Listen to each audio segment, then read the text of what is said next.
নমস্কার বন্ধুরা, আমি শতাব্দী ফুড অ্যান্ড ব্লগে আপনাদের সবাইকে স্বাগত জানাই। সকাল সকাল চলে এসেছি আমার শুটিংয়ের রান্নাঘরে। সেখানে এসে আমি আমার কাজগুলো সেরে নিচ্ছি। সকালের কাজ সকালে প্রত্যেক দিন উঠে আমার এই কাজটা করতে হয়। রান্নাঘরটা পরিষ্কার পরিচ্ছন্ন করে ঝাড় দিয়ে তারপরে আমি গোবর মাটি দিই। আর এই উনুনটা সবে তৈরি করেছি বন্ধুরা, তাই ফেটে ফেটে যাচ্ছে। তার জন্য আমি একটু গোবর কাদা এক জায়গায় করে নিয়ে ভালো করে নেপে দিচ্ছি, যাতে না সেই ফাটলগুলো আবার বেড়ে যায়, তাহলে উনুনটা ভেঙেই যাবে। ভালো করে আমি তারপরে গোবর দিয়ে দিচ্ছি। আর এই দেখুন, রান্নাঘরের চারিদিকটাও আমি ভালো করে গোবর দিচ্ছি। গোবর দেওয়াটাই ভালো। যে জায়গাটা আমরা ব্যবহার করি প্রত্যেকদিন পরিষ্কার পরিচ্ছন্ন করে না রাখলে খুব খারাপ দেখায়। বিশেষ করে তো আমার তো খুব খারাপ দেখায়। যেটুকার মধ্যে আমি থাকবো সেটুকাই আমি যদি না পরিষ্কার করে রাখলাম, তাহলে সারা দিনটা আমার খুব খারাপ লাগে।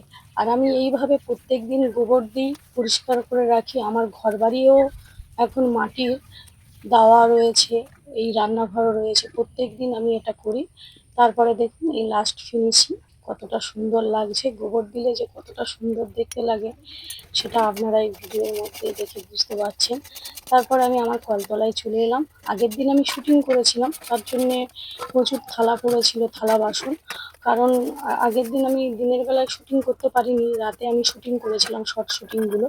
তার জন্য প্রচুর থালা জমে গেছে, কলতলায় সেগুলো রয়েছে। আমি সেগুলো মাজছি।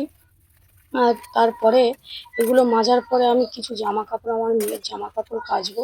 কারণ বাড়িতে বাচ্চা থাকলে প্রচুর প্রবলেম হয়। ও তো প্রত্যেক দিন ৩ বার ৪ বার করে ড্রেস চেঞ্জ করবে, কেন জানি না। একটুখানি গেল, আর বেশিরভাগ টাইমটা ও তো মাটি নিয়ে খেলা করে।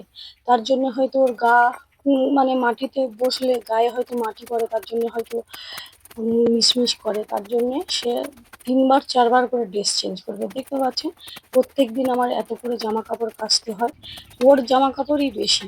তারপর জামা কাপড়গুলো ভালো করে কেচে নিই। আর তাছাড়া আমি পুকুরেতে যাই না।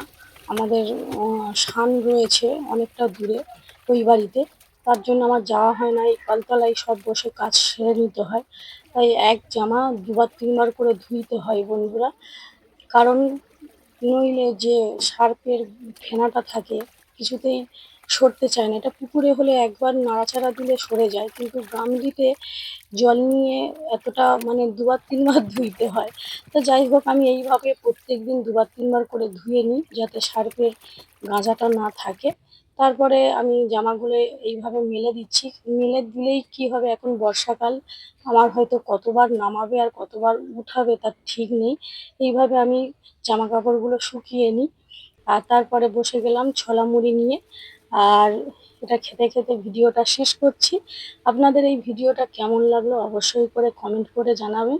ভিডিওটা ভালো লাগলে লাইক কমেন্ট শেয়ার করে দেবেন। আর চ্যানেলটা সাবস্ক্রাইব করতে একটুও ভুলবেন না। আজ তাহলে এই পর্যন্ত, টাটা।